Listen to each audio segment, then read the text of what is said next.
നാദം കരുണാനാദം. വാഗ്ദത്തങ്ങളിൽ വിശ്വസ്തനായ കർത്താവായ യേശുക്രിസ്തുവിന്റെ നാമത്തിൽ കരുണാനാദം പ്രോഗ്രാമിലേക്ക് എല്ലാവരെയും സ്വാഗതം ചെയ്യുന്നു. സന്തോഷത്തോടുകൂടെ നമുക്ക് കർത്താവിന്റെ സന്നിധിയിലേക്ക് കടന്നു വരാം. കാരണം കർത്താവിന്റെ സന്നിധിയിലാണ് സന്തോഷത്തിന്റെ പരിപൂർണതയുള്ളത്.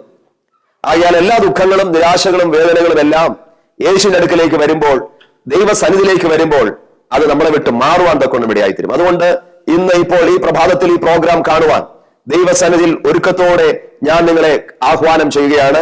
നിങ്ങളുടെ നിരാശകൾ, വിഷമതകൾ, ഭാരങ്ങൾ ഈ ജീവിതത്തിൽ ഇനി എന്തൊക്കെയാണോ സംഭവിക്കാൻ പോകുന്നുള്ള നിരാശയോടൊക്കെ രാവിലെ വളരെ അസ്വസ്ഥരായിട്ടിരിക്കുന്ന വ്യക്തി ജീവിതങ്ങളെ അല്പസമയം കർത്താവ് സന്നിധിക്കുക, കർത്താവ് നൽകുന്ന സന്തോഷത്തിന്റെ പരിപൂർണത അനുഭവിക്കുക. കഴിഞ്ഞ ആഴ്ചയിൽ വാഗ്ദത്തങ്ങൾ അവകാശമാക്കുക, മടി വിട്ടൊഴിയുക എന്നതിനെ കുറിച്ച് നമ്മൾ ചിന്തിച്ചുകൊണ്ടിരുന്നു. ഇന്ന് നമ്മൾ അതിന്റെ ബാക്കി ഭാഗങ്ങളെ ചിന്തിക്കുക. വളരെ പ്രാർത്ഥനയോടെ ശ്രദ്ധിച്ചാലും. കഴിഞ്ഞ ഭാഷയിൽ പറഞ്ഞു, നമ്മുടെ മടികളാണ് അല്ലെങ്കിൽ നമ്മുടെ അലസതയാണ് പലപ്പോഴും അനുഗ്രഹങ്ങളിലേക്ക് കടന്നു വരുവാൻ തടസ്സമായിരിക്കുന്നത്. മറ്റുള്ളവരിൽ മാത്രം എപ്പോഴും ആശ്രയിച്ചുകൊണ്ടിരിക്കുന്നു. മനുഷ്യരിൽ ആശ്രയിക്കുന്നതിനേക്കാൾ ദൈവത്തിൽ ആശ്രയിക്കും നല്ലത് എന്ന് വിശുദ്ധ ബൈബിൾ നമ്മളെ പഠിപ്പിക്കുന്നു. നമ്മൾ കഴിഞ്ഞ ദിവസം ആധാരമായി എടുത്ത വേദഭാഗം എന്ന് പറയുന്നത് യോശുവയുടെ പുസ്തകം 18-ാം അധ്യായം 3-ാം വാക്യമാണ്. ദേശം നിങ്ങൾക്ക് കീഴടങ്ങിയിരുന്നിട്ടും ദൈവം നിങ്ങൾക്ക് വാഗ്ദത്തം ചെയ്ത ദേശത്തിലേക്ക് നിങ്ങൾ കടന്നു വന്നിട്ടും അതിനെ കൈവശമാക്കുവാൻ പോകുവാൻ എത്രത്തോളം നിങ്ങൾ മടിച്ചിരിക്കും എന്ന യോശുവയുടെ ചോദ്യമാണ്. അതിന് യോസഫിന്റെ മക്കൾ വന്ന് പറയുന്നതും അവരോട് യോശുവ കൊടുക്കുന്ന മറുപടിയെ കുറിച്ചെല്ലാം 17-ാം അധ്യായത്തിന്റെ 14 വാക്യങ്ങളിൽ നിന്നും കഴിഞ്ഞ ആഴ്ച നമ്മൾ ചിന്തിക്കാനായിട്ടിടയായി. ഇന്ന് നമ്മൾ അതിന്റെ ബാക്കി ഭാഗങ്ങൾ ചിന്തിക്കുകയാണ്. അപ്പോൾ പലപ്പോഴും ദൈവം നമുക്ക് നന്മകൾ നൽകിയിട്ടുണ്ട്, പക്ഷെ പലപ്പോഴും നമുക്കത് കാണാൻ കഴിയുന്നില്ല. നമ്മൾ പഴയ നിയമത്തിൽ തന്നെ നോക്കുമ്പോൾ ഹാഗർ എന്ന ഒരു സ്ത്രീയെ കാണാം. അബ്രഹാമിന്റെ വീട്ടിലെ അടിമ ജോലി ചെയ്തിരുന്നവളാണ്. ഒരു ദിവസം ആ വീട്ടിൽ നിന്നെല്ലാം ഇറക്കി വിട്ടു. അവളുടെ കുഞ്ഞുമായി മകനുമായിട്ട് മരുഭൂമിയിൽ കടന്നു വരുന്നുണ്ട്. കയ്യിലുണ്ടായിരുന്ന വെള്ളമെല്ലാം തീർന്നു. ദാഹം കൊണ്ട് മകൻ കരയുകയാണ്. മരുഭൂമിയിൽ ഒരു തുള്ളി വെള്ളം കൊടുക്കാനായിട്ട് തന്റെ കൈവശമില്ല. ആ സമയം ആ മകനെ കൊണ്ടുപോയി ഒരിടത്ത് ഇട്ട ശേഷം ആ സ്ത്രീ, അടിമ പെണ്ണ്, മാറി നിന്ന് ഹാഗർ കരയുകയാണ്. അപ്പോൾ ബൈബിളിൽ എന്താ എഴുതിയിരിക്കുന്നത്? ദൈവം അവളുടെ കണ്ണ് തുറന്നു, മരുഭൂമിയിൽ ഒരു ഉറവയെ കാണുമാറാക്കി. അതിന്റെ അർത്ഥം ആ മരുഭൂമിയിൽ ഒരു ഉറവ ഉണ്ടായിരുന്നു, പക്ഷെ അവൾക്ക് കാണാൻ കഴിഞ്ഞില്ല.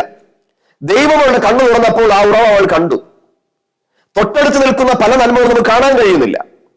ദൈവം നമ്മുടെ കണ്ണ് തുറക്കുമ്പോഴാണ് നമുക്കത് കാണാൻ കഴിയുന്നത്. അതിന് ദൈവസന്നിധിയിൽ നമ്മൾ കരയുകയും പ്രാർത്ഥിക്കുകയും ചെയ്യുമ്പോൾ, ദൈവത്തോടുള്ള ബന്ധം നാം നേർവഴിക്ക് നടത്തുമ്പോൾ, നമ്മുടെ മുൻപിലുള്ള നന്മകളെ നമുക്ക് കരസ്ഥമാക്കാൻ തക്കവണ്ണം നമ്മുടെ കണ്ണുകളെ തുറക്കുന്ന, അല്ലെങ്കിൽ പുതിയ വഴികളെ തുറക്കുന്നവനാണ് നമ്മുടെ ദൈവം. അതിന് നമുക്ക് വ്യക്തിപരമായ ഒരു പ്രാർത്ഥന തന്നെ അത്യാവശ്യമാണ്. ദൈവത്തോടുള്ള ബന്ധം നമ്മൾ നിലനിർത്തേണ്ടതാണ്. ഞാൻ പറഞ്ഞല്ലോ, ദൈവം നന്മകൾ തന്നിട്ടും കൈവശമാക്കാൻ പോകാൻ പറ്റുന്നില്ല. പുതിയ നിയമത്തിൽ യേശു ഒരു ഉപമ പറഞ്ഞു. സമാനമായിട്ടുള്ള മറ്റ് ഒരു ഉപമ പറഞ്ഞിരിക്കുന്നത് നമുക്ക് കാണാം. ഈ ലൂക്കോസിന്റെ സുവിശേഷം 15-ാം അധ്യായത്തിലാണ്. ക്രൈസ്തവരായിട്ടുള്ള ആൾക്കാർക്കെല്ലാം നന്നായിട്ട് അറിയുന്ന ഒരു കഥയാണത്. അവിടെ കർത്താവായ യേശു ദൈവ സ്വഭാവത്തെയും മനുഷ്യന്റെ സ്വഭാവത്തെയും വെളിപ്പെടുത്തുകയാണ് ആ ഉപമയിലൂടെ. ഒരു അപ്പന് 2 മക്കളുണ്ടായിരുന്നു എന്നും അതിൽ ഇളയവൻ അപ്പന്റെ അടുക്കൽ വന്നിട്ട് തന്റെ വസ്തുവകളെല്ലാം ഭാഗിച്ചു തരണമെന്നും ചോദിക്കുന്നു. നമ്മൾ അതിനെ ധൂർത്തുപുത്രൻ എന്നും മുടിയനായ പുത്രൻ എന്നൊക്കെ വിളിക്കാറുണ്ട്. അങ്ങനെ അപ്പൻ 2 മക്കൾക്കും സ്വത്ത് ഭാഗിച്ചു കൊടുത്തു. ഇത് ഒരുപാട് നമ്മൾ കേട്ടിട്ടുള്ളതാണെങ്കിലും ഒരല്പം വ്യത്യസ്തമായ തലത്തിൽ നമ്മൾ ചിലത് ചിന്തിക്കേണ്ടതായിട്ടുണ്ട്. 2 മക്കൾക്കും ഈ വസ്തുവകളെല്ലാം വിഭാഗിച്ചു കൊടുത്തു. ഇളയവൻ കിട്ടിയ വസ്തുവകളെല്ലാം വിറ്റ് കാശാക്കി സ്നേഹിതന്മാരുമൊത്ത് ദൂർത്തടിച്ചു നടന്നു. ഒരു ദിവസം ക്ഷാമമായി, ഒരു നേരത്തെ ആഹാരം കഴിക്കാൻ നിവൃത്തിയില്ലാതെ വന്നപ്പോൾ അപ്പന്റെ വീട്ടിലേക്ക് മടങ്ങി വന്നു. അപ്പൻ അവനെ കൈക്കൊണ്ടു, സ്വീകരിച്ചു, നഷ്ടമായതെല്ലാം മടക്കി കൊടുത്തു. കാലിന് നല്ല ചെരുപ്പിടിപ്പിച്ചു, കൈക്ക് നല്ല മോതിരം അണിയിപ്പിച്ചു, നല്ല വസ്ത്രം കൊടുത്തു, നല്ല ഭക്ഷണം കൊടുത്തു, ഒരു ഉത്സവം ആചരിക്കുക. അപ്പോഴാണ് തന്റെ ജ്യേഷ്ഠൻ, മൂത്ത സഹോദരൻ ആ വയലിൽ നിന്ന് കടന്നു വരികയാണ്. ഈ ഇളയ മകൻ എല്ലാം ദൂർത്തടിച്ചിട്ട് എല്ലാം നഷ്ടപ്പെടുത്തിയിട്ട് ദുർമാർഗിയായി നടന്ന് തിരിച്ചു വന്നപ്പോൾ അവനെ വീട്ടിൽ കൈക്കൊള്ളുകയും അവന് ഭയങ്കരമായ ആർഭാടപൂർവമായിട്ടുള്ള എല്ലാ സ്വീകരണങ്ങളും കൊടുക്കുന്നത് കേട്ടപ്പോൾ മൂത്ത മകൻ അത് ഉൾക്കൊള്ളാൻ കഴിഞ്ഞില്ല. അവൻ പുറത്തു നിൽക്കുകയാണ്. അപ്പൊ അപ്പൻ അവന്റെ അടുക്കൽ ചെന്നിട്ട് സംസാരിക്കണം, മോനെ അകത്തേക്ക് വരിക. അവൻ പറയും, ഞാൻ വരില്ല. കാരണം എല്ലാം നശിപ്പിച്ചു കളഞ്ഞ ഇവൻ മടങ്ങി വന്നപ്പോൾ ഇത്രയേറെ നീ ആഘോഷം കൊണ്ടാടുക. പഠിപ്പിച്ച കാളയർത്തവന് അവന് വേണ്ടി മാംസഭോജനമെല്ലാം ഒരുക്കി വെച്ചിരിക്കുകയാണ്. എന്റെ സ്നേഹിതന്മാരോടൊപ്പം സന്തോഷിക്കാൻ നീ എന്നെങ്കിലും എനിക്കൊരു കാളക്കിടാവിനെ തന്നോ? തന്നിട്ടില്ല. അപ്പനോട് പരാതി പറയുക. അപ്പൊ അപ്പന്റെ കൂടെ നടക്കുമ്പോൾ ഉള്ളിനകത്ത് അപ്പനോടുള്ള പരാതിയും കൊണ്ട് നടക്കണം. ഒരുപാട് ക്രിസ്ത്യാനികൾ ഇങ്ങനെയാണ്. ഭയങ്കര സത്യക്രിസ്ത്യാനികളാണ്, ഭയങ്കര വിശ്വാസികളാണ്, വിശ്വാസം കവിഞ്ഞൊഴുകുകയാണ്, അനുഗ്രഹം കവിഞ്ഞൊഴുകുകയാണ്. പക്ഷേ ഉള്ളിന്റെ ഉള്ളിൽ ദൈവവുമായിട്ട് നല്ലൊരു ബന്ധം ഇപ്പോഴും ഇല്ല. ബാഹ്യമായിട്ടുള്ള ആചാരങ്ങളിൽ മാത്രമാണ് സംതൃപ്തി. അകത്തിപ്പോഴും പരാതികളുമായിട്ട് നടക്കുകയാണ്. അപ്പൊ അപ്പൻ ആ മകനോട് പറഞ്ഞ ഒരു കാര്യം ഇതാണ്: മോനെ, നീ എന്നോടുകൂടെ ഇരിക്കുന്നുവല്ലോ, എനിക്കുള്ളതെല്ലാം നിന്റേതാകുന്നു. നിനക്ക് ആവശ്യമുള്ളപ്പോൾ അത് എടുത്തുകൊള്ളാം. നിനക്കൊരു കാളക്കിടാവിന് ആവശ്യമുണ്ടോ? നിനക്ക് എന്നേ അത് എടുക്കാമായിരുന്നു. അപ്പൊ ഇവിടെ മൂത്തപുത്രനോട് അപ്പൻ പറയുന്നത്: മകനെ, എന്റേതെല്ലാം നിന്റേതാണ്. അത് നീ എന്റെ കൂടെ ഇരിക്കുന്നിടത്തോളം എനിക്കുള്ളതെല്ലാം നിനക്കുള്ളതാണ്. ഇതെല്ലാം തന്റെ കൈവശം ഉണ്ടായിരുന്നിട്ടും അനുഭവിക്കാതിരുന്നിട്ട് ദൈവത്തെ കുറ്റം പറഞ്ഞുകൊണ്ടിരിക്കുക. ദൈവം നന്മകൾ നമുക്ക് നൽകിയിരിക്കുമ്പോഴും വേണ്ട വിധത്തിൽ അതിനെ കൈവശമാക്കുവാൻ കഴിയാതെ നമ്മൾ ദൈവത്തോട് പെറുപെറുത്തുകൊണ്ടിരിക്കുന്ന ഒരു അനുഭവത്തിൽ നിന്ന് മാറണം എന്നാണ് നമ്മളെ വചനം പഠിപ്പിക്കുന്നത്. അപ്പൊ ഇവിടെ നിശ്ചയമായും ആ കാടുകളെ വെട്ടിത്തെളിച്ച് ഇരുമ്പ് രഥങ്ങളെ കീഴടക്കി നിങ്ങൾക്ക് ആവശ്യമുള്ള ദേശത്തെ കൈവശമാക്കിക്കൊള്ളുവാനുള്ള അനുവാദത്തെയാണ് ദൈവം ഇസ്രായേൽ ജനത്തിന് കൊടുക്കുന്നത് എന്ന് നമ്മൾ മനസ്സിലാക്കുകയാണ്. അപ്പൊ നമ്മുടെ ജീവിതത്തിനകത്ത് പ്രിയമുള്ളവരെ, ദൈവവുമായിട്ടുള്ള ബന്ധത്തിലൂടെ, ദൈവവുമായിട്ടുള്ള അടുത്ത ഒരു അനുഭവത്തിലൂടെ ഒരു വ്യക്തിപരമായ ബന്ധം സ്ഥാപിച്ചുകൊണ്ട് നമ്മുടെ അവകാശങ്ങൾ എന്താണ് ദൈവം നമുക്ക് നൽകിയിരിക്കുന്നതെന്ന് ബോധമുള്ളവരായി നാം മുൻപിലേക്ക് പോകണം. രക്ഷ എന്ന് പറഞ്ഞിരിക്കുന്ന ദൈവം തന്റെ മക്കൾക്ക് നൽകിയിരിക്കുന്ന ഒരു ദാനമാണ്, അല്ലെങ്കിൽ ജനത്തിന് വേണ്ടി, സകല ജനങ്ങൾക്ക് വേണ്ടി നൽകിയിരിക്കുകയാണ്. അത് കർത്താവായ യേശു ക്രിസ്തുവിലൂടെയുള്ള വിശ്വാസത്തിലൂടെ എല്ലാ മനുഷ്യർക്കും അവകാശമാക്കാൻ കഴിയുന്ന വാഗ്ദത്തമാണ് ആത്മരക്ഷ എന്നുള്ളത്. അത് നൽകാൻ വേണ്ടിയിട്ടാണ് തന്റെ ഏകജാതനായ പുത്രനെ ക്രൂശിൽ മരിക്കാൻ ഏൽപ്പിച്ചത്. ക്രിസ്തുവിന്റെ ക്രൂശ് മരണത്തിലൂടെ ആ ആത്മരക്ഷ എല്ലാവർക്കും ദൈവം നൽകുകയാണ്.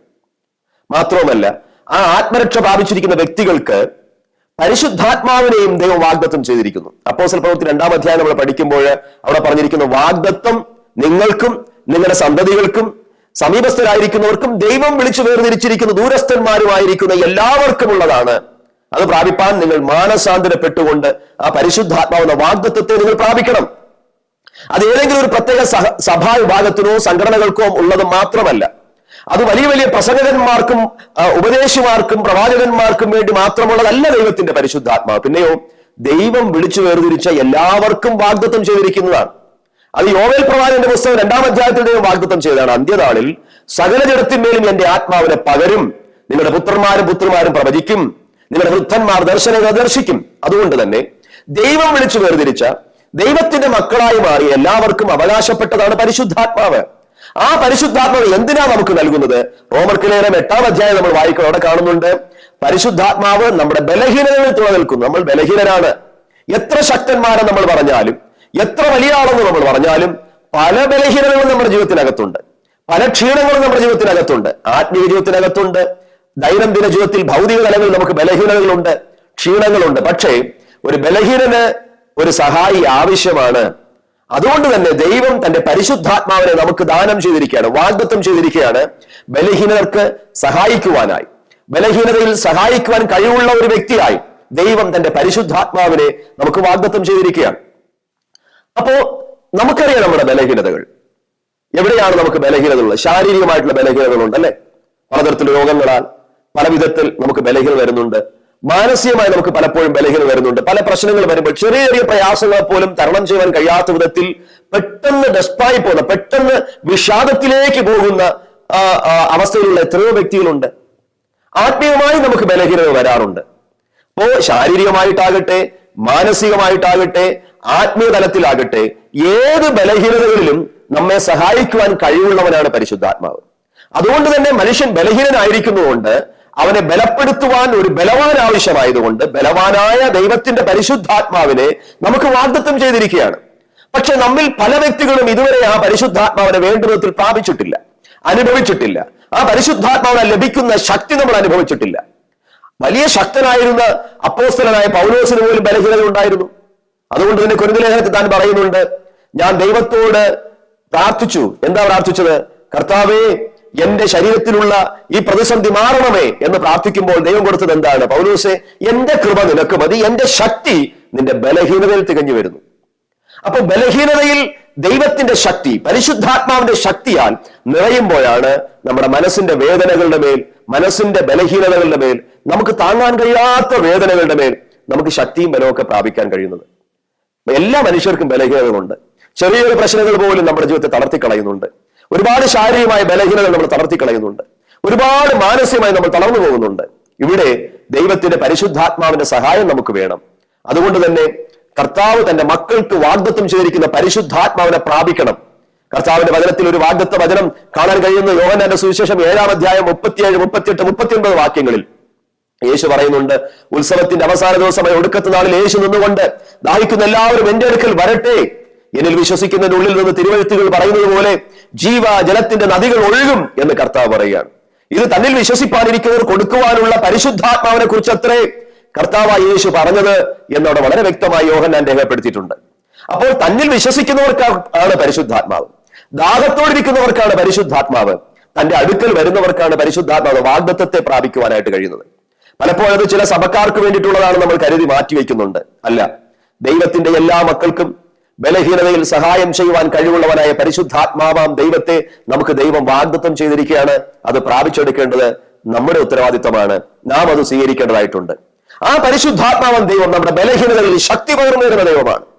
രോഗങ്ങളിൽ, അസ്വസ്ഥതകളിൽ മനസ്സ് തളരുമ്പോൾ, ആത്മീയമായി തളർച്ചയിലേക്ക് നമ്മൾ കടന്നു പോകുമ്പോൾ നമ്മെ താഴ്ന്നു നിർത്തുകയും നമുക്ക് ആവശ്യമായ ആലോചനകൾ നൽകി ആശ്വാസപ്രദനായ കാര്യസ്ഥനായ പരിശുദ്ധാത്മാവ് നമ്മോട് കൂടെ ഇരുന്ന് വഴി നടത്തും. ആ പരിശുദ്ധാത്മാവ് അന്ത്യത്തോളം നമ്മളെ വഴി നടത്തുവാൻ ശക്തനാണ്, എല്ലായ്പ്പോഴും കൂടെ ഇരിക്കുന്നവനാണ്.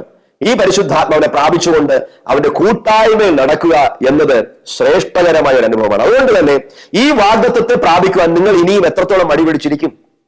അത് ഉള്ള ആൾക്കാരുടെ അടുക്കൽ പോയി പ്രാർത്ഥിച്ചാൽ മതി എന്നല്ല, നിങ്ങൾക്ക് ദൈവം അത് വാഗ്ദത്തം നൽകിയിരിക്കുകയാണ്. വ്യക്തിപരമായി അനുഭവിക്കുവാൻ കർത്താവ് നൽകിയിരിക്കുമ്പോൾ പ്രാർത്ഥനയോടെ, വിശ്വാസത്തോടെ, ദാഹത്തോടെ, വാഞ്ചയോടെ കർത്താവിന്റെ അടുക്കൽ വന്ന് പ്രാർത്ഥിച്ച് പരിശുദ്ധാത്മാവിനെ പ്രാപിച്ച ഒരു നിറവിൽ നടക്കണമെന്ന് ഓരോ ക്രിസ്തു വിശ്വാസികളെ കുറിച്ചും ദൈവം ആഗ്രഹിക്കുന്നുണ്ട്. ഓരോ വ്യക്തികളെ കുറിച്ചും ദൈവം ആഗ്രഹിക്കുന്നുണ്ട്. അത് പ്രാപിക്കുവാനായി യേശുവിന്റെ അടുക്കലേക്ക് കടന്നു വരണമെന്ന് കർത്താവിന്റെ വചനം നമ്മളെ പഠിപ്പിക്കുന്നു. പഠനങ്ങളിൽ ബലഹീനയോടിരിക്കുന്നവരുണ്ട്, ദാമ്പത്യ ജീവിതങ്ങൾക്കകത്ത് ബലഹീനയോടിരിക്കുന്നവരുണ്ട്, ബിസിനസ് രംഗങ്ങളിൽ തകർന്ന് ബലഹീനയോടിരിക്കുന്നവരുണ്ട്, സാമ്പത്തിക തലങ്ങളിൽ ഒരുപാട് തളർന്നു പോയിട്ടിരിക്കുന്നവരുണ്ട്. ഞാൻ പറയട്ടെ, കർത്താവിന്റെ പരിശുദ്ധാത്മാ നമ്മുടെ എല്ലാ ബലഹീനതകളിലും നമ്മളെ സഹായിക്കുവാൻ കഴിവുള്ളവനാണെന്ന് വിശ്വസിക്കുക. അതിനെ പ്രാപിക്കുവാനായി അവിടുത്തെ സന്നിധിയിലേക്ക് കടന്നു വരിക. ഒടുവിലായിട്ട് ഒരു കാര്യം കൂടെ ഞാൻ പറയട്ടെ.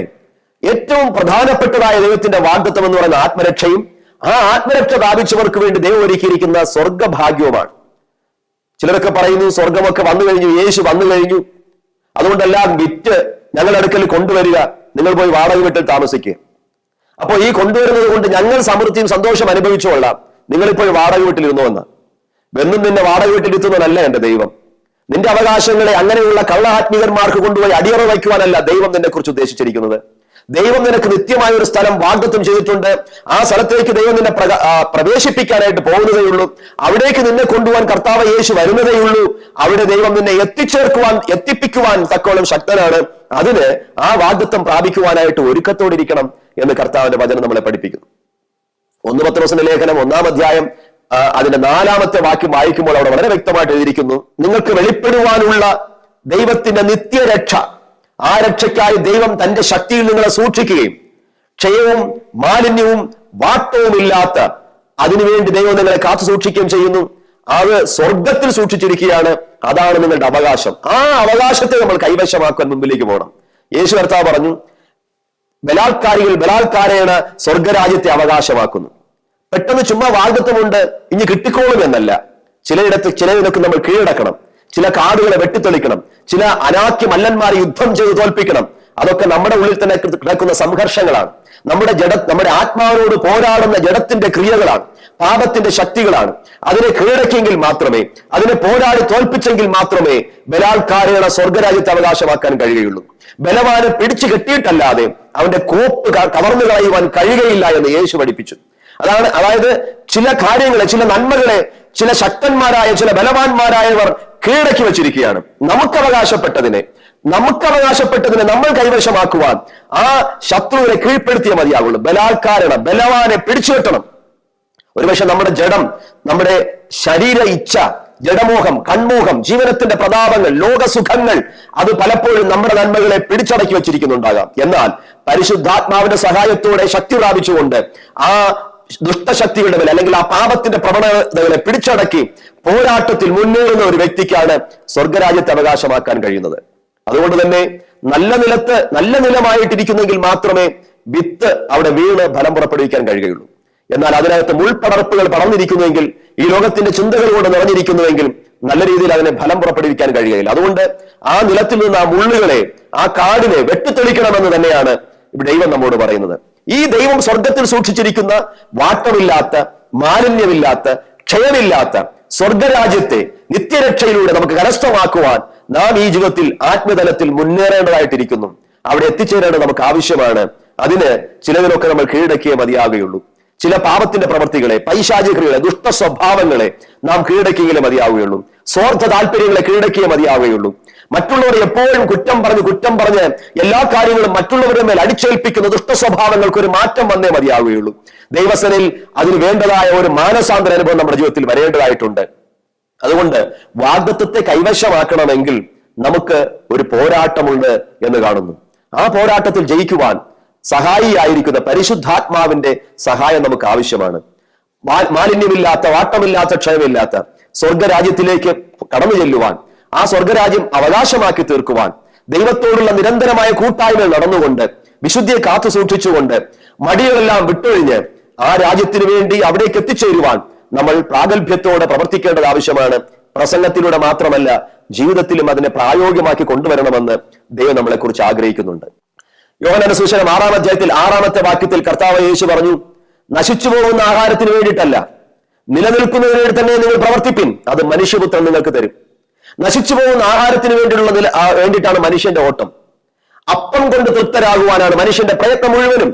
തന്റെ ശരീരത്തെ തൃപ്തിപ്പെടുത്താൻ വേണ്ടി ഓടുമ്പോൾ കർത്താവ് പറയുന്നു, മനുഷ്യൻ അപ്പം കൊണ്ട് മാത്രമല്ല, ദൈവത്തിന്റെ വായിൽ നിന്ന് സകല വചനങ്ങൾ കൊണ്ടും ജീവിക്കുന്നു. അപ്പോ ആ ദൈവരാജ്യത്തെ അവകാശമാക്കുവാൻ മനുഷ്യൻ ജഡിക സംതൃപ്തിയേക്കാൾ കൂടുതൽ ആത്മസംതൃപ്തിയിലേക്ക് വരേണ്ടിയിരിക്കുന്നു. ആത്മനിർവൃതിയിലേക്ക് കടന്നു വരേണ്ടതായിട്ടിരിക്കുന്നു. അതിന് ഈ ലോകത്തെ എല്ലാം വിട്ടോടി ചെന്ന് തപസ് ചെയ്യാനല്ല പറഞ്ഞിരിക്കുന്നത്, സന്യാസ ജീവിതം നയിക്കാനല്ല പറഞ്ഞിരിക്കുന്നത്. ആ വിളിയുള്ളവർ അത് ചെയ്യട്ടെ. പക്ഷേ ഒരു മനുഷ്യൻ ഈ ഭൂമിയിലായിരിക്കുമ്പോൾ അവൻ ആത്മീകനായി ജീവിക്കണമെന്ന ദൈവത്തിന്റെ വചനപ്രകാരം അവൻ ദൈവവചനത്തിന് പ്രാധാന്യം കൊടുത്തുകൊണ്ട്, ലൗകികമായ പലതും ത്യജിച്ചുകൊണ്ട്, ജഡീകമായ പലതും ത്യജിച്ചുകൊണ്ട് അവൻ ദൈവസന്നിധിയോട് കൂടുതൽ അടുത്തു വരേണ്ടതായിട്ടിരിക്കുന്നു. ആ ദൈവരാജ്യത്തെ അവകാശമാക്കുവാൻ, ആ വാഗ്ദത്തത്തെ അവകാശമാക്കുവാൻ, അത് കൈവശമാക്കുവാൻ യാക്കോബിന്റെ ലേഖനത്തിൽ പറഞ്ഞിരിക്കുന്ന ഒരു കൃഷിക്കാരൻ കൃഷി ചെയ്തിട്ട് വിതച്ചിട്ട് അവൻ ഫലത്തിന് വേണ്ടി കാത്തിരിക്കുന്നത് പോലെ നാം കാത്തിരിക്കേണ്ടത് ആവശ്യമാണ് എന്ന് വളരെ വ്യക്തമായി ദൈവവചനം നമ്മളെ പഠിപ്പിക്കുന്നുണ്ട്. അതുകൊണ്ട് തന്നെ പ്രിയ സഹോദരങ്ങളെ, മടി വിട്ടൊഴിഞ്ഞ്, നമ്മുടേതാകുന്ന മറ്റ് പാപസ്വഭാവങ്ങളെ വിട്ടൊഴിഞ്ഞ് ആത്മജീവിതത്തിൽ പ്രാർത്ഥനയോടെ മുന്നേറിക്കൊണ്ട് നമുക്ക് ദൈവത്തിന്റെ വാഗ്ദത്തങ്ങളെ കൈവശമാക്കാൻ കഴിയട്ടെ. കർത്താവ് അടിപ്പിണരുകളേറ്റ് നമ്മളെ സൗഖ്യമാക്കാൻ വേണ്ടിയാണെന്ന് ദൈവവചനത്തിൽ പറഞ്ഞിരിക്കുന്നു. യെശയ്യാപ്രവാചകന്റെ പുസ്തകം 53-ാം അധ്യായം 5-ാം വാക്യത്തിലും പത്രോസിന്റെ ലേഖനത്തിന്റെ 2-ാം അധ്യായം 14-ാം വാക്യത്തിലും ഒക്കെ പറഞ്ഞിരിക്കുന്നത് കാണുന്നുണ്ട്. യേശു ക്രിസ്തുവിന്റെ അടിപ്പിണരുകളാൽ നിങ്ങൾക്ക് സൗഖ്യം വന്നുമിരിക്കുന്നു. അപ്പൊ യേശു ശരീരത്തിൽ മുറിവുകളേറ്റത് എന്നെയും നിന്നെയും സൗഖ്യമാക്കാനാണ്. അതിന്റെ അർത്ഥം സൗഖ്യം വന്നിരിക്കുന്നു എന്ന് പറയുമ്പോൾ അത് വന്നു കഴിഞ്ഞിരിക്കുന്നു. പക്ഷെ നമ്മൾ അതിനെ കൈവശമാക്കിയിട്ടില്ല. പലപ്പോഴും ദൈവത്തിന്റെ സന്നിധിയിൽ പ്രിയമുള്ളവരെ, നമ്മുടെ ആരോഗ്യത്തെ കവർന്നു വെച്ചിരിക്കുന്ന പൈശാചിക ശക്തിയുടെ മേൽ ജയമെടുക്കുവാൻ വിശ്വസിച്ചുകൊണ്ട് യേശു നേടിത്തന്നിരിക്കുന്ന തൻ മുറിവുകളേറ്റ്, വേദനകളേറ്റ്, അടിപ്പിണരുകളേറ്റ് നേടിത്തന്നിരിക്കുന്ന സൗഖ്യത്തെ വിശ്വാസത്തോടെ നമുക്ക് ഇന്ന് പ്രാപിക്കാം. കർത്താവിന്റെ ഹിതമല്ലാത്ത രോഗങ്ങൾ മാറിപ്പോകട്ടെ. പിശാച് കൊണ്ടിട്ടിരിക്കുന്ന രോഗങ്ങൾ മാറിപ്പോകട്ടെ. പൈശാചിക തലങ്ങളിൽ വന്നു ഭവിച്ചിരിക്കുന്ന എല്ലാ ബലഹീനതകളും, രോഗത്തിന്റെ കെട്ടുകളും മാറിപ്പോകുവാൻ കർത്താവെ, അവിടുന്ന് അടിപ്പിണരുകളാൽ എനിക്ക് നേടിത്തന്നിരിക്കുന്ന സൗഖ്യത്തെ ഞാൻ അവകാശമാക്കുകയാണ്, ഞാനത് സ്വീകരിക്കുകയാണ്. ഈ ക്യാൻസർ രോഗത്തിൽ നിന്നും, ഈ കിഡ്നിയുടെ രോഗത്തിൽ നിന്ന്, കരൾ സംബന്ധമായ രോഗങ്ങളിൽ നിന്ന്, മാരകമായ രോഗങ്ങളിൽ നിന്ന് യേശുവിന്റെ നാമത്തിൽ കർത്താവിന്റെ അടിപ്പിണരുകളാൽ നേടിത്തന്നിരിക്കുന്ന സൗഖ്യത്തെ ഞാൻ കൈവശമാക്കുകയാണെന്ന് വിശ്വസിക്കുക. ധൈര്യത്തോടെ നമുക്ക് പറയാം, കർത്താവായ യേശു താൻ അടിപ്പിണരാൽ എനിക്ക് നേടിയ സൗഖ്യത്തെ സാത്താൻ ഇനിയും കവർന്നു വെക്കാൻ പാടില്ല. കള്ളൻ അറുത്തും മുടിച്ചും മോഷ്ടിച്ചും കൈവശമാക്കാൻ പാടില്ല. യേശു മുറിവുകളേറ്റ് വേദന സഹിച്ചുകൊണ്ട് എനിക്ക് നേടിത്തന്ന സൗഖ്യം എന്റെ അവകാശമാണ്. യേശു പറഞ്ഞു, സൗഖ്യം എന്നുള്ളത് അപ്പം, അത് മക്കളുടെ അവകാശമാണ്, നായ്ക്കുട്ടികൾക്ക് ഇട്ടുകൊടുക്കത്തില്ല എന്ന്. അങ്ങനെയാണെങ്കിൽ മക്കളുടെ അവകാശമാണ് ഈ സൗഖ്യം. യേശുവിന്റെ രക്തത്താൽ പാപമോചനം പ്രാപിച്ച് ഒരു ദൈവത്തിന്റെ പൈതലായി, ദൈവത്തിന്റെ മകനായി, മകളായി മാറിയെങ്കിൽ നിന്റെ അവകാശമാണ്, നിന്റെ അപ്പമാണ്, നിന്റെ വിശപ്പടക്കാനുള്ള സൗഖ്യം അത് നീ പ്രാപിച്ചേ മതിയാകുള്ളൂ. ഇന്ന് ഈ ശബ്ദം കേട്ടുകൊണ്ട് രോഗക്കിടക്കയിൽ ബലഹീനതയായി, വർഷങ്ങളായി, നാളുകളായി വേദന കടിച്ചമർത്തിക്കൊണ്ട് കഴിഞ്ഞുകൂടുന്ന ജീവിതമേ, വിശ്വസിക്കാൻ യേശു അടിപ്പിണരുകളാൽ നേടിത്തന്നത് നിന്റെ അവകാശമാണ്. ആ സൗഖ്യം അത് നീ പ്രാപിച്ചെടുക്കണം. ഇന്ന് വിശ്വസിക്കുക. കർത്താവ് പറഞ്ഞു, ഞാൻ നിന്നെ സൗഖ്യമാക്കുന്നു എന്ന് പറഞ്ഞതിനേക്കാൾ കൂടുതൽ യേശു പറഞ്ഞത്, നിന്റെ വിശ്വാസം നിന്നെ സൗഖ്യമാക്കിയിരിക്കുന്നു, നിന്റെ വിശ്വാസം നിനക്ക് അതുപോലെ ഭവിക്കട്ടെ, നിന്റെ വിശ്വാസം നിന്നെ വിടുവിച്ചിരിക്കുന്നു. അതെ, വിശ്വസിച്ചുകൊണ്ട് ആ വിടുതൽ ഏറ്റെടുക്കാം. ഹല്ലേലൂയ. പ്രിയമുള്ളവരെ, ഇന്ന് ഈ സമയം ഈ ശബ്ദം കേട്ടുകൊണ്ടിരിക്കുമ്പോൾ നിന്നെ തളർത്തിക്കൊണ്ടിരിക്കുന്ന രോഗങ്ങൾ, നിന്റെ സമ്പത്തിനെ നഷ്ടപ്പെടുത്തിക്കൊണ്ട് ചികിത്സകൾക്ക് വേണ്ടി പോലും നിന്റെ കഠിനാധ്വാനം നീ സമ്പാദിച്ചിരിക്കുന്ന സമ്പത്തിനെ നഷ്ടപ്പെടുത്തിക്കൊണ്ടിരിക്കുന്ന സകല ദുഷ്ട പൈശാചിക ശാപ രോഗബന്ധനങ്ങളിൽ നിന്ന് വിമുക്തി പ്രാപിപ്പാൻ, മോചനം പ്രാപിപ്പാൻ നീ മുൻപിലേക്ക് വരിക. വിശ്വസിക്കുക. ആരും വിശ്വസിക്കണം? പ്രാർത്ഥനക്കാരനിലല്ല, നിന്റെ പ്രാർത്ഥനയിലുമല്ല, നിന്നെ സൗഖ്യമാക്കുന്ന യേശുവിൽ വിശ്വസിക്കുക. തന്റെ അടിപ്പിടലുകളാൽ സൗഖ്യം നേടിത്തന്നിരിക്കുന്ന, സൗഖ്യം നമ്മുടെ അവകാശമാക്കി തന്നിരിക്കുന്ന യേശുവിൽ വിശ്വസിക്കുക. നിന്റെ സമാധാനത്തെ കവർന്നു കളയുന്ന പിശാചിന്റെ മേൽ ജയമെടുക്കുക. ഇന്ന് പറയുക, ഏ ദുഷ്ടപിശാചേ, എന്റെ അവകാശമായ ദൈവ സമാധാനത്തെ, എന്റെ അവകാശമായ രക്ഷയുടെ സന്തോഷത്തെ, എന്റെ അവകാശമായ യേശു നൽകിയിരിക്കുന്ന രോഗസൗഖ്യത്തെ നീ അവകാശപ്പെടുത്തി വെക്കാൻ പാടില്ല. നിന്റെ ഇരുമ്പരഥങ്ങളുമായി പുറത്തു പോവുക. ഞാൻ യേശുവിന്റെ നാമത്തിൽ ആ സൗഖ്യത്തെ, രക്ഷയുടെ സന്തോഷത്തെ, സമാധാനത്തെ ഞാൻ മടക്കി പ്രാപിക്കുകയാണ്. യേശുവിന്റെ നാമത്തിൽ അത് സ്വീകരിക്കുക, വിശ്വസിക്കുക. ഒടുവിലായി നേരത്തെ പറഞ്ഞതുപോലെ ആ രക്ഷയുടെ സന്തോഷത്തിന്റെ പരിപൂർണതയാവുന്ന സ്വർഗത്തിലേക്ക് പ്രവേശിക്കുവാൻ ഉത്സാഹത്തോടെ മുൻപിലേക്ക് പോവുക. ഈ ലോകത്തിൽ എന്തൊക്കെ നേടിയാലും ആ സ്വർഗം നഷ്ടമായാൽ എല്ലാം പാഴായിപ്പോയി. സ്വർഗരാജ്യം ദൈവം നമുക്ക് അവകാശമാക്കി തന്നിരിക്കുകയാണ്. ഈ ലോകത്തിൽ കർത്താവ് തരുന്ന നന്മകളെ നമ്മൾ അനുഭവിക്കുകയും അതിനപ്പുറമായി നിത്യമായ സ്വർഗ സന്തോഷം കൈവശമാക്കുവാൻ പോരാടി മുൻപിലേക്ക് പോവുക. വിശുദ്ധിയെ കാത്തു സൂക്ഷിച്ച് പ്രാർത്ഥനയിലേക്ക് മുൻപിലോട്ട് പോകുവാൻ, അതിനെ കൈവശമാക്കുവാൻ, ആ നിത്യരാജ്യത്തിലേക്ക് പ്രവേശിപ്പാൻ തന്റെ സമയത്തിൽ ദൈവം നമ്മളെ സഹായിക്കട്ടെ. അതിനായി ദൈവകരങ്ങൾ ഏൽപ്പിക്കാം. നമുക്കൊരു നിമിഷം പ്രാർത്ഥിക്കാം. വാഗ്ദത്തങ്ങൾ വിശ്വസ്തനായ ദൈവമേ, ഒരിക്കൽ കൂടെ ഞങ്ങൾ പ്രാർത്ഥിക്കുകയാണ്. ഇന്ന് ഞങ്ങളുടെ ജീവിതത്തിൽ കർത്താവെ, ദൈവം നൽകിയിരിക്കുന്ന നന്മകളെ, അനുഗ്രഹത്തെ, വാഗ്ദത്തത്തെ, അവകാശത്തെ കൈവശമാക്കിയിരിക്കുന്ന എല്ലാ പൈശാചിക ശക്തിയുടെ മേലും ദുഷ്ടാത്മാവിന്റെ ക്രിയകളുടെ മേലും ജയമെടുപ്പാൻ ദൈവശക്തി ഞങ്ങളുടെ മേൽ വ്യാപരിക്കണമേ. കർത്താവ്, ഈ ശബ്ദം കേട്ടുകൊണ്ട് ഈ പ്രോഗ്രാം കണ്ടുകൊണ്ട് പ്രാർത്ഥിക്കുന്ന പലരിലും അവരുടെ സമാധാനത്തെ, ദൈവം നൽകുന്ന സമാധാനത്തെ കൈവശമാക്കി അവരുടെ ജീവിതങ്ങളെ കർത്താവ് കഷ്ടതയിലിട്ട്, രോഗത്തിലിട്ട്, വേദനയിലിട്ട് രക്ഷയുടെ സന്തോഷത്തെ കവർന്നു കളയുന്ന സകല ദുഷ്ടാത്മശക്തികളെയും പാപത്തിന്റെ അശുദ്ധാത്മശക്തികളെയും യേശുവിന്റെ നാമത്തിൽ അകറ്റി ഈ മക്കളെ ഇപ്പോൾ സ്വതന്ത്രമാക്കണമേ. ദൈവത്തിന്റെ വാഗ്ദത്തത്തെ കൈവശമാക്കുവാൻ ഇവരിലേക്ക് ദൈവത്തിന്റെ ബലവും കൃപയും ശക്തിയും വിശ്വാസവും വർദ്ധിപ്പിക്കണമേ. ഇപ്പോൾ തന്നെ ദുഷ്ടരോഗത്തിന്റെ കെട്ടുകൾ അഴിഞ്ഞു പോകട്ടെ, മാറാരോഗങ്ങൾ, മാരക രോഗങ്ങൾ മാറിപ്പോകട്ടെ, അത്ഭുതമായ വിടുതലുകൾ സംഭവിക്കട്ടെ. യേശുവിന്റെ നാമത്തിൽ രോഗക്കിടക്കൽ നിലനിൽക്കട്ടെ, ആശുപത്രി കിടക്കലിലായിരിക്കുന്നവർ സുഖമാകട്ടെ, പാപത്തിന്റെ വഴിയിൽ തെറ്റിപ്പോയവർ, കർത്താവെ പിന്മാറ്റത്തിലേക്ക് പോയവർ ഇപ്പോൾ രക്ഷയുടെ സന്തോഷത്തിലേക്ക് മടങ്ങി വരട്ടെ യേശുവിന്റെ നാമത്തിൽ. അതിനായി കൃപ ചെയ്യണമേ കർത്താവെ. ഒടുവിലായി സ്വർഗരാജ്യത്തെ അവകാശമാക്കുവാൻ, വിശ്വാസ ജീവിതത്തെ കാത്തു സൂക്ഷിച്ച് വിശുദ്ധിയിൽ മുന്നേറുവാൻ ഞങ്ങൾ ഓരോരുത്തരെയും കൃപയാൽ സഹായിക്കണമെന്ന് ഞങ്ങൾ പ്രാർത്ഥിക്കുന്നു. വാഗ്ദത്തങ്ങൾ വിശ്വസ്തനായ ദൈവത്തിന്റെ കരങ്ങളിൽ ഞങ്ങൾ അർപ്പിക്കുകയാണ്. അങ്ങനെ അത് ചെയ്യുന്നതിനാൽ നന്ദി. യേശു ക്രിസ്തുവിന്റെ നാമത്തിലൂടെ ഞങ്ങൾ പ്രാർത്ഥിക്കുന്നു സ്വർഗീയ പിതാവേ. ആമേൻ, ആമേൻ. ദൈവത്തിന്റെ സന്നിധിയിലുള്ള വിശ്വാസത്താൽ നമ്മുടെ വാഗ്ദത്തങ്ങൾ നമുക്ക് കൈവശമാക്കാം. ഇനിയും മടി പിടിച്ചിരിക്കേണ്ട, ബലഹീനതകളിൽ സഹതാപം കാണിക്കുകയും സഹായിക്കുകയും ചെയ്യുന്ന പരിശുദ്ധാത്മാവിന്റെ കൂട്ടായ്മയിൽ നമുക്ക് മുന്നേറാം. അവിടുത്തെ വാഗ്ദത്തങ്ങൾ ഓരോന്നോരോന്നായി ഈ 2017 നമുക്ക് കൈവശമാക്കാം. അതിനായി ദൈവം നമ്മളെ സഹായിക്കട്ടെ. ആമേൻ.